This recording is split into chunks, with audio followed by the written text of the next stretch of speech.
You're listening to Answering the Call, the official podcast of the 12th Man Foundation. Our show provides listeners with an insider perspective of Texas A&M athletics and its greatest supporters. This podcast will bring you exclusive interviews with coaches, athletes, donors, and the dedicated staff of Aggie Athletics and the 12th Man Foundation. You ready? Let's dive into today's episode.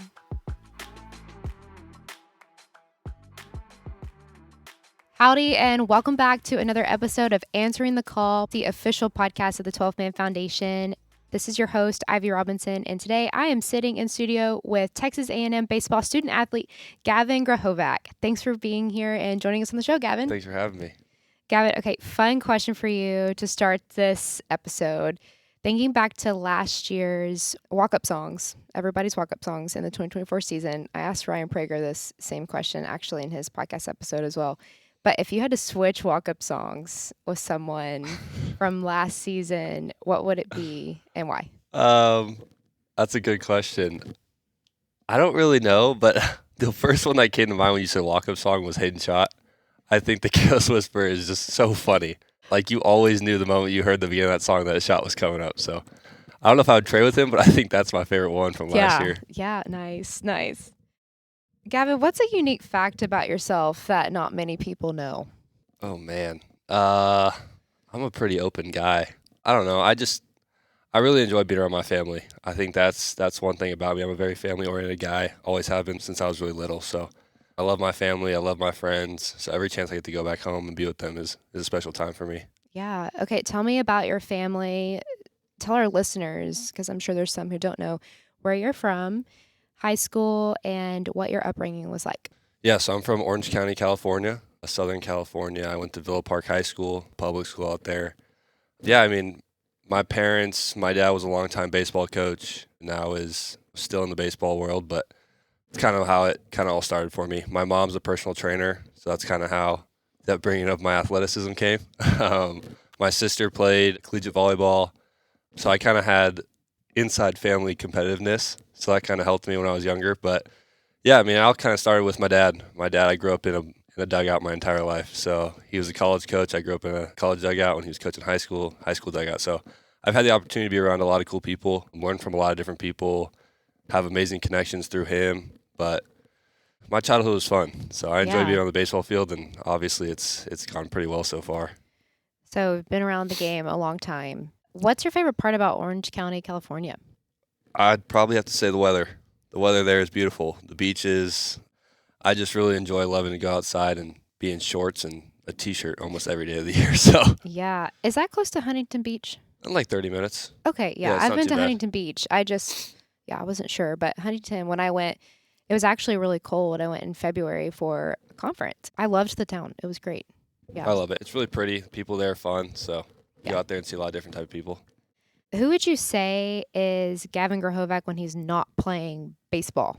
Like, what do you do in your free time? Well, it depends on where I am. Here, I mean, I really do my best to just enjoy relaxing with the team, be around the guys as much as possible, go out, explore College Station whenever I get the chance, around Texas, wherever that may be.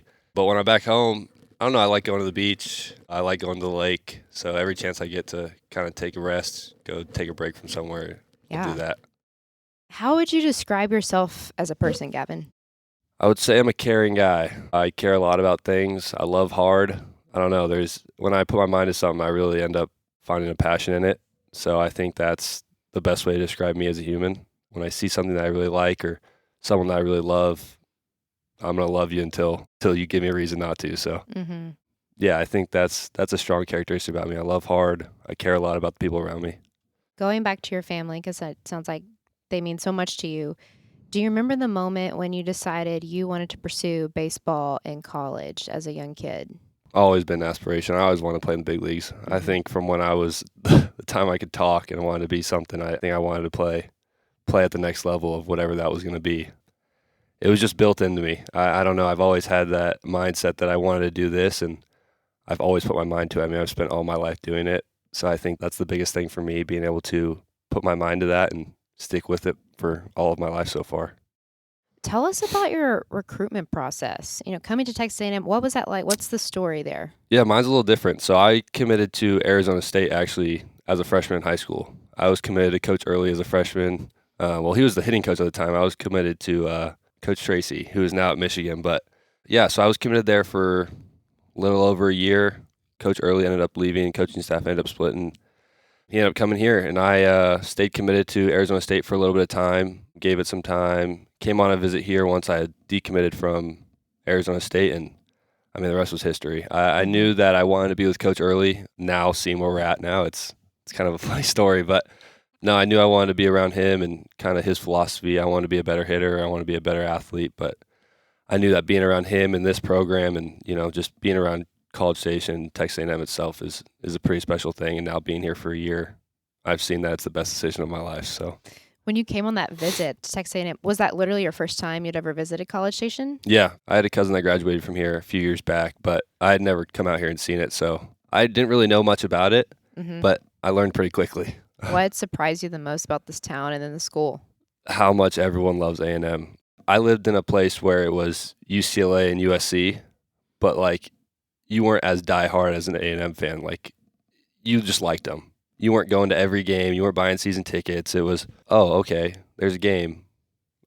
Whatever. But like here, it's, oh, there's a game. We're going. So I think just that surprised me the most, just how much the fans love this school and how dedicated they are to it. I want to come back to that, just the loyalty of our fans and donors and season ticket holders and just the 12th man in general. And also want to come back to Coach Early and kind of his impact on your development as a player. But really quick, I'm curious, being a student and an athlete, I'm sure, has its challenges, right? How do you find balance personally between those two areas? You got to be comfortable with making time for both. I think a lot of people try to put one over the other, and then that's when you get yourself in a bad situation. That's when your grades start dropping or your athletic ability starts to drop because you're trying to do one over the other instead of doing both at the same time. And that's something I learned pretty quickly. I mean, not even in college, but just in high school. I mean, I wanted to make it as close to college as possible for me in high school or whatever the next level was. So I wasn't surprised when I got there. And my parents did a great job at teaching me that. My mom was always on me about it, so she never let me slack in school. And ever since that day, I mean, I really haven't. But I think that's the most important part, being able to do both at the same time and being comfortable with doing both, not trying to put one over the other. That's a good perspective and good way to approach it. What are you studying at Texas A&M? Sport management. Applicable. Yeah. Gavin, many of our listeners are 12th Man Foundation donors and season ticket holders who loyally support and give back to student athletes like yourself. So what is your message to them in terms of gratitude and how thankful you are for their support and what they provide for Texas A&M student athletes? First thing I would say is just thank you, like you said. I mean, the facilities we have, where we eat, where we're able to train, where we play, I mean, none of that would be possible without them. The support that they give us to do what we do, achieve the things that we have, is honestly because of them. I mean, they give us every resource to be as successful as possible. I think that is so special, being at a place like this where we can be successful as a team. Like, this is one of the most highly touted universities in the country. And, when you have people backing you like that, it's so special and super, super exciting to be able to be a part of it. Are there any specific resources or programs that have really helped you or maybe really helped your transition when you came in as a freshman, whether it's academic services or, now we have the brand new SIN Academic Wellness Center where you can go study and you can get great nutrition and have meals with your teammates. What stands out to you in terms of resources here at Texas A&M? I mean, obviously last year we didn't have the SIN Center like you said, but this year that has been unbelievable. The food, the study, the accessibilities that we have to people there, it's unbelievable. Everyone in one spot. I think that is probably one of the coolest buildings I've ever been in. Yeah, the food there is amazing. It's so accessible to any of us to go at any time of the day. The people there for mentorship or academics, whatever you need, are always there. So I think that's one of the most important things that we've had this year after last year. But, just the facilities that we have. I mean, our baseball facility is gorgeous. I know they're working on new things a few years down the road, but I still think it's special. Like it has so much history in it, and it's just truly fun to be in, and you're excited to go there every day. Mm-hmm. What do you think sets the Aggie Baseball program apart from other D1 college programs? I think it's our camaraderie as a team. I think that our locker room is very close knit. Everyone loves every guy in that room. There's nothing. I don't really know. I mean, I've been asked this question quite a bit, and that's like the first thing that always comes to mind, just how close we are as a team. And I think that that is so important because if you have guys who, like Jace, for example, Jace could be anyone he wanted to be. I mean, the guy is projected to go 1, 2 overall. Like, he could be any type of person he wanted to be, and everyone would still look up to him. But a guy like Jace, a guy like Shot's older than every single one of us in the locker room. He still treats us like we're all the same age. I think that is so cool to have older guys like that on the team who treat a freshman like they're a senior.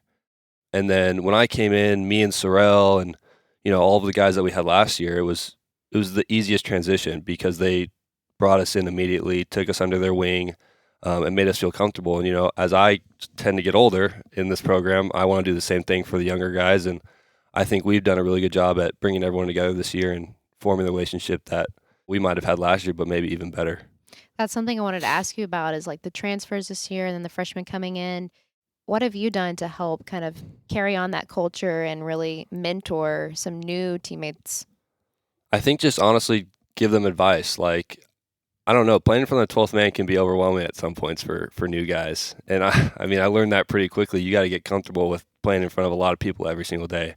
Some of these guys haven't played in front of this many people ever. So I think just for fall example, our 2 fall games that we had, I mean, I don't even know how many people we had, but the stands were packed. That was pretty awesome. I mean, I can't imagine what opening day is going to be like. So I think just that aspect, I like giving advice on that point of view, but also just being there for guys. They have questions about little things around the field or little things around school.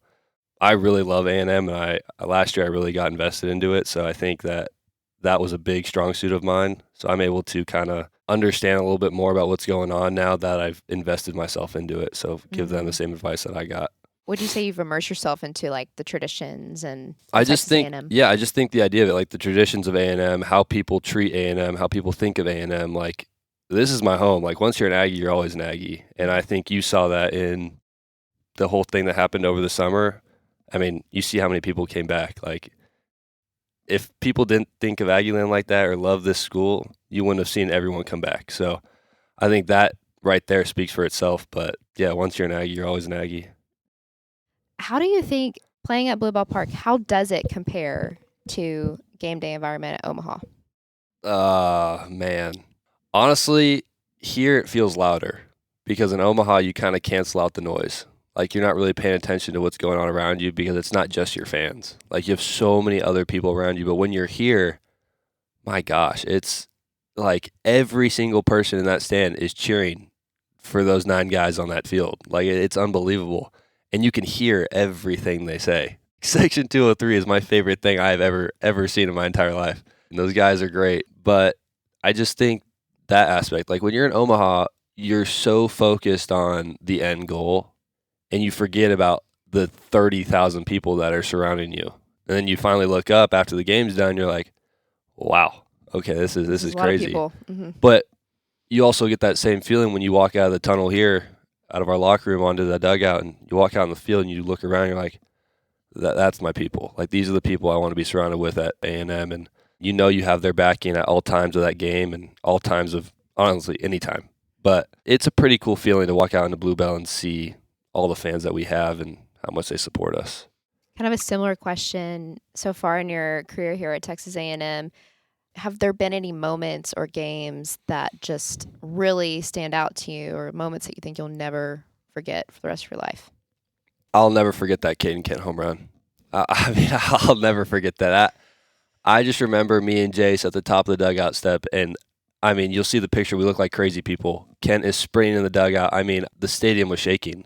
I'll never forget that moment. I mean, purely electric. Yeah, you can't ask for a guy like Caden Kent to come and take the place of Braden Montgomery, who is one of the best players to ever play at A&M and now will be in the MLB. But Kent stood up in the biggest moment of the year and did exactly what was asked. Not a lot of guys can do that, and I think that was so special, and him doing that and hitting that home run, I mean, I'll never forget that moment. That was such a good moment. Oh, my goodness. One of the best moments I've ever experienced. Yeah, it was unbelievable. For Aggie Unbelievable. Athletics. Okay, going back to Coach Early, let's talk about the culture he's instilled in the program. And have you seen any positive changes that he's made as head coach so far? Yeah, I would say let's start with the culture part of it. just the confidence that he instills. Like, he walks around like he has the most confidence ever. That guy is not afraid of anything. He will stand toe to toe with adversity at any time. But I think seeing that every day instills in us and kind of the culture we want to have. It all comes along with we were ranked number one, but at the end of the day, like, it really doesn't mean anything. But we agree with them. That's where we stand on it. Coach Early had that conversation with us one time. The moment it came out, we had that conversation and moved on. You don't shy away from it. You just agree with everyone else who thinks the same thing. Because that's what we think of ourselves, of course. And I'm sure a lot of other people think of themselves the same way. We just got the accolade. But yeah, he instilled a culture in us of confidence and never backing down to a competition or some sort of adversity. So I think that's been great. I think just the freedom, like, he gives us so much freedom to be who we want to be. There's no certain way of doing something, certain way to act. It's just have fun, be yourself. I mean, he played this game. He knows how hard it is. He knows that you're going to fail a lot, and it's going to happen. And you know what? He's a first-year coach as well, and he knows he's going to fail, and he's going to make mistakes. But for me, it's kind of special just because, I mean, you've heard how long I've followed him and kind of been around him. So I think being a part of this team with him is pretty cool, and being able to experience that first year of him being a head coach. When he was officially announced as head coach, what were your emotions? Did you reach out to him immediately? And Yeah, I was in the transfer portal at the time, so I was able to speak to him. But I mean, I cried. Me and my parents. And my parents love Mike. They love Mike with everything they got. I mean, they trust him. My dad loves him. My mom loves him. But yeah, it was a cool moment for us. I was really excited to hear that he had ended up getting the job. He had called me immediately. I mean, I think you know what happened after that. I immediately came back to school, so it was really special for him. And I'm honestly more excited for him and his family, his wife, his kids. Amazing people. They treat us all like one of their own. So I think that's really cool to be a part of. how do you think, obviously you knew him prior to your time at Texas A&M, how do you think he's made you a better hitter, player, and also just an individual? I think just the simplicity of life. He makes everything so simple. He doesn't overcomplicate anything. It's hard to explain. It's hard to put into words because, when you're with someone every single day, it just kind of naturally happens over time.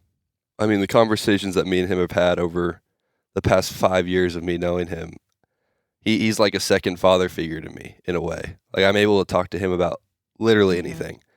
So I think just the fact that I have that open connection with him, and he's always willing to talk to not only me, but anyone on the team at any time of the day, it is really cool. And I think from an athlete point of view, like hitting player perspective, like I said, the simplicity. He has made the game in my head so much more simple than it was from when I was a kid.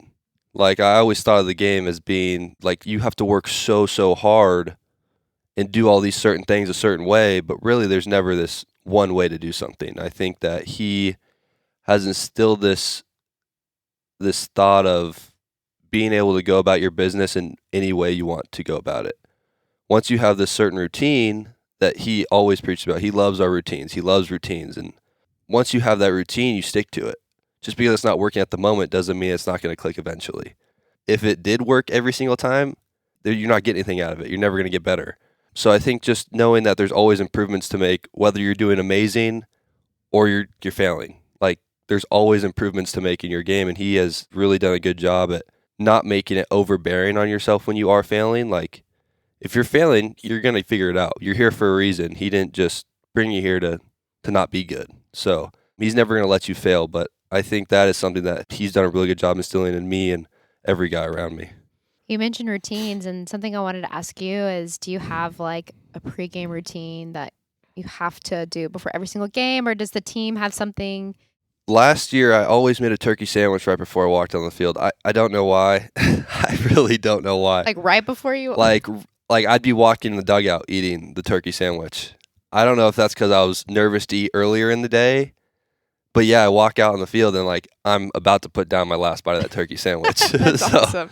No, I think that was one of them. No, I always pray before every game. Normal stuff that some people do, but I'd say the turkey sandwich is probably my funny one, my interesting one. Turkey sandwich right before the game. Yeah. So that's the key to success right there. I hope Eating so. turkey sandwich. Yeah, maybe I need to do something a little more this year. Maybe we'll see what happens. But Gavin, what keeps you grounded and humble and motivated to do your very best in whatever you're pursuing? I would say my family and just my self-motivation. Like, my family has always sacrificed so much for me and to be as successful as possible. I mean, my family doesn't come from, a lot of money, so we were always, my parents were making sacrifices, working overtime to let me go do the fun events as a kid. But I think now, being in the position that I'm in, I'm able to give back to my parents in a way, and I think that is so special. But that's what keeps me going. I want to help my parents get to a point where they can retire. My girlfriend that I have right now, I hope to be the one that I marry, and that's the plan for me. But her as well. Like, she motivates me every single day to go be the best I can be, and never puts pressure on me to be someone else. She always wants to be myself, and it's the same with my parents. My parents have always told me that being myself is the best attribute that I have. Never try to be like anyone else. When I see other people, I love friendships. Like, friends are like my favorite thing ever. I love going on a new team and making new friends because it's kind of how you go about life. Like, the more connections you have, the more opportunities and doors will open for you later down the road. So I think that I've had the opportunity to make a lot of different friends throughout my career and my journey. But I think just those things keep me grounded. Like, I just want to keep going and achieve the thing that I said I wanted to when I was 5 years old. When I look back on those times were a lot simpler because, you just love everything in life. As I'm getting more into an adult life, you kind of see the world around you. But I think just thinking back to the time when I was 6, 7 playing baseball, and now I'm 20 years old still playing baseball, I think that's what keeps me motivated to keep going. Something you said there, you mentioned that now you're in a position to kind of give back to your family and your parents. Segues great into my question about NIL and the opportunity for student athletes now to profit off of their name, image, and likeness.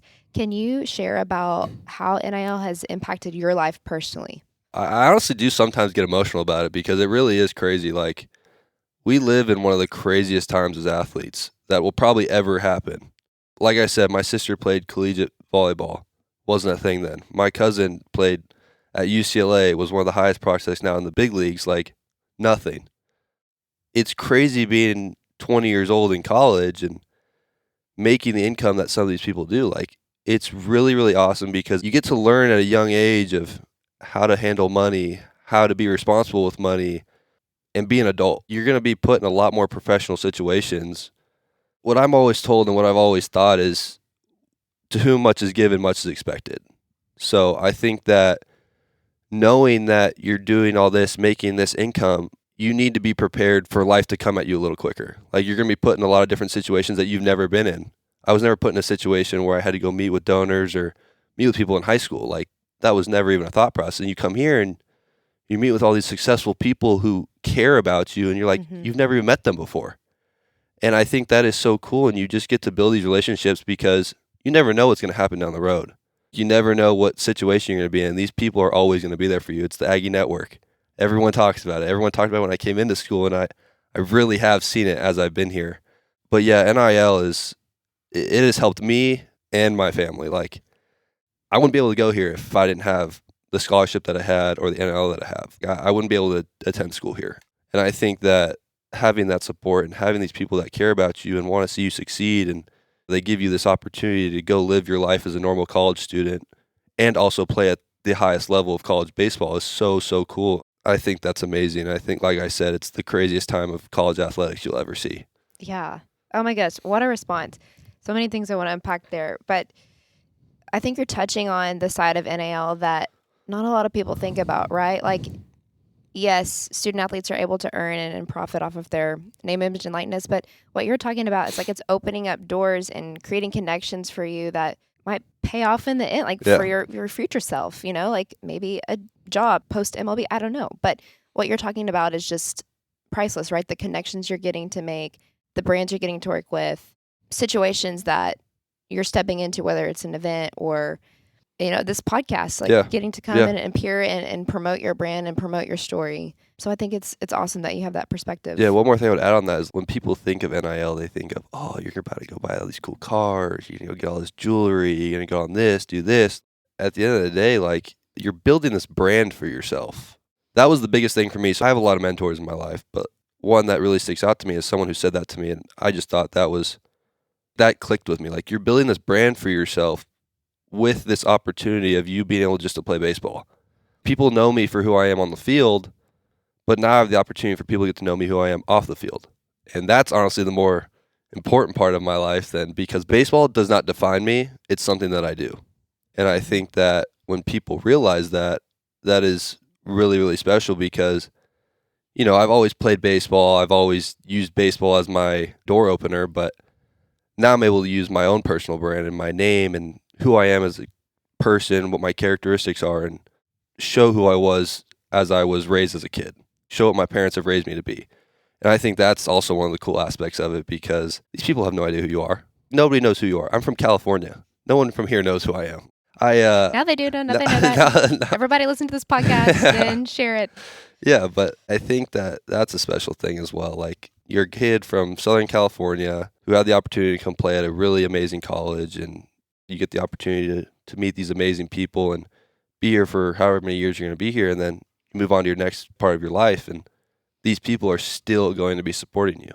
For example, Shot's been here for a little over a year now, and he's named the 12th man. And just the response that he got, I watched his interview the other day with Texags, and just the response that he got on social media, I'm sure he got so many personal messages as well. Nobody knew who Shot was when he was at Columbia. A&M didn't know who Shot was when he was at Columbia. I think that you bring someone to a university like this, and you're able to, not even intentionally, it just happens. Your name is on such a broader scale because A&M will make it that way. They do it without trying, and I think that is really, really special. But, I mean, just to touch on that, so excited for Shot to have the number 12, and I don't know if we were going to touch on that, but that's something I wanted to say. Yeah. Oh, my goodness. Wow. That was such a good response. Texas A&M, I mean, we have the resources in the fan base and the platform, like you said, just to elevate your story, our athletes' stories, and it's remarkable to see. I mean, yeah. So, reflecting on the 2024 historic season, what was it like to be a part of history for Aggie Baseball? Special, electric, exhilarating. I mean, those are just words that come to mind. Like, being a freshman and coming into a program like this, you never know what to expect. You got a lot of amazing players, and you never know how a team with a lot of talent is going to be. You always got those guys on certain teams who think they're better than this. Like, that wasn't the case last year. Last year, we were all riding the same wavelength the entire year. You had your role, and you knew your role, and if a role needed to be filled, someone was willing to do it. And I think that was what was really special about us. Like we talked about Kent. Kent filled that role immediately. And all of a sudden, we were off to the races, and now we're in the College World Series final. It's hard to put into words when you're on the team. You're with it every day, like I've talked about multiple times. Like, you're there every single day. It's normal to you. To everyone else, it's like, oh my gosh, that's unbelievable that Kent just did that, or that's unbelievable that Jace is playing the way he is, or unbelievable Prager's pitching the way he's pitching. That's just who we are as a team. Like, we're going to go out there and play the best brand of A&M baseball that we can, representing the name on the front of that jersey. You don't have your name on the back. You represent that name on the front of your jersey, and that's what we want to do. Now, did we know we were going to be one of the best teams in A&M history? No, we didn't. We just wanted to play baseball, and we wanted to win the World Series. Like, it's that simple. It was talked about a lot last year on how you got to take this constant thing and build good days on good days and keep stacking them, and that's what we did a really good job at. I mean, we started off the year, 18-0, 19-0 last year? I don't know what it was, but we just kept stacking good days on good days, and the times that we didn't have good days, we'd find a way to have another one the day after. So I think that was really special about our team. We never really gave up on ourselves. We never felt bad for ourselves. I mean, we had 2 rough series last year, two that come to my mind, and we still ended up in the same place that we ended up. So I think that was what was really special about last year's team, but, that's last year's team. This year's team, I can't even tell you what the ceiling looks like. I really don't think there is one. It just keeps going. This team is really special. The transfers, the freshmen, the returning guys that we have, man, it's going to be a fun year. Mm-hmm. It is going to be a really, really fun year. You're going to see a lot of different leaders come out in a lot of different ways.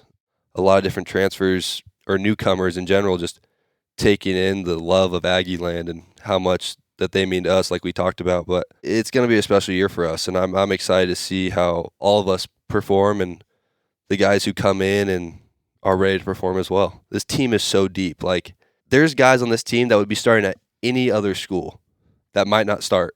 You just think about that and the depth that level we of have. talent, Yeah, yeah. like you want to be here, whether you're starting that lineup every day or you're coming in once a weekend in the midweek. You're going to get your opportunity. It always happens. There's always that one guy or two guys that gets their opportunity late in the season, and what they do with it is honestly on them, but it's so special when you see guys step up in roles like that. Yeah, if that doesn't motivate you to come out and watch Aggie Baseball, I don't know what will, but totally agree with you. I think it's going to be an awesome season and very excited for all of you. Gavin, you said you wouldn't be at Texas A&M if it weren't for the scholarship and the NIL opportunities. What is your message to those listening who give and support their own contributions to those initiatives so we can recruit and have talent like you and many other student athletes here at Texas A&M? These people are doing it because they love the school and they love the idea of having an amazing culture within a team. But what they don't know is how much it really does impact the players and their families. Like, I would love to personally thank all of my donors and all of the teammates' donors. Like, the way that they've impacted all of our lives. I live an awesome life. My life is amazing. I love everything about it. I love my family, I love my teammates, my coaches, the school. And I'm able to now live this life in a way that I didn't think I would be able to as a college athlete. Like, back in when my sister was playing, there wasn't just money coming in. Like, you had to go find a source of income, or you had to find a way to make money to be able to live that normalcy of a life. And, you come here and these people give it to you and care so much about it. And like, they don't even think anything about it. To them, it's just, they're helping. To us, it's like, really? That's amazing. You can't put into words how thankful you are for it, because there's really no way. I don't even know. It's amazing what these people do for us without even knowing really the impact that it does bring on your life and your family's life and the people around you. That would be my message, just how thankful we are and for how much they impact our lives without even knowing it. Mm-hmm. Yes, and thank you so much to all the donors and season ticket holders who loyally invest and are just avid supporters and want to see our student athletes succeed here at Texas A&M in competition and then careers beyond. Exactly. Gavin, to wrap up today, can you share why you are proud to be an Aggie and wear the maroon and white? Why I'm proud to be an Aggie? Probably give you 1,000 reasons, but I would just say the pure joy of waking up every day, going to the field, and knowing that stadium is going to be absolutely filled with fans, and it's just going to be like we're in the World Series all over again. I get to wake up and be a part of one of the greatest universities every single day and know that I'm in a place where people care about not only me but the entire team, and I'm able to build relationships with people that I've never met in my entire life in a 3-year or 4-year stint, however long I'm here, and then those people will be part of my life forever. I think that, like we talked about, the Aggie network is so unbelievable and so big. You could go anywhere. Like, you see that Aggie ring. Some people really don't understand the Aggie ring. Like, back at home, nobody really understands the Aggie ring, which is understandable. I mean, but now when, like, I'm out somewhere or, like, I'm in a different state and I see someone with the Aggie ring, I'm like, oh, nice. Like, I'll go up and say hello. Mm-hmm. And you never know what kind of connection you can build just through that 30-second conversation maybe. I think that's what's so special about being at A&M and wearing the maroon and always having that idea of you're an Aggie. You will always be an Aggie. And I think that's the loyalty part of it. I mean, RELIS, respect, excellence, leadership, loyalty, integrity, and self-service. You come here, you live that life. You live those core values, and those core values will stick with you for the rest of your life. A&M is a school that prepares you for after college. It's not just right now in the moment. It opens doors for you to be successful, and it gives you the opportunity to go be around amazing people every single day. So I think that's the thing that brings me the most pride about wearing the maroon and being Aggie. And then finally, one more question for you. Beyond your time at Texas A&M, just tell us about your future goals and where you see yourself headed in this life. Just like I said when I was 5 years old, my goals are to play professional baseball. I want to have a long, healthy career. I want to impact the people around me in a positive way, give back to the people who were there for me before all of this was this. I always want to remember my roots. That was always my mom said to me. Always remember where you came from. Like, those are the most important people and always the people that will always support you. So I think that making an impact in people's lives in any way that I can, playing professional baseball, having a successful career, and then providing for my future family. So I think that's where I hope to see my future go. Gavin Grahovac on Answering the Call podcast. Gavin, thank you again for being here and for joining us on the show. Thank you guys for having me. Thank you for joining us on another episode of Answering the Call, the official podcast of the 12th Man Foundation. A special shout out to our incredible podcast producer, Megan Hoffman, and to 12th Man Productions for their generous use of this studio. We extend our heartfelt gratitude to every donor and season ticket holder for always answering the call through loyal support of Texas A&M athletics and our student athletes. We will be back soon with more content. Thanks and gig 'em.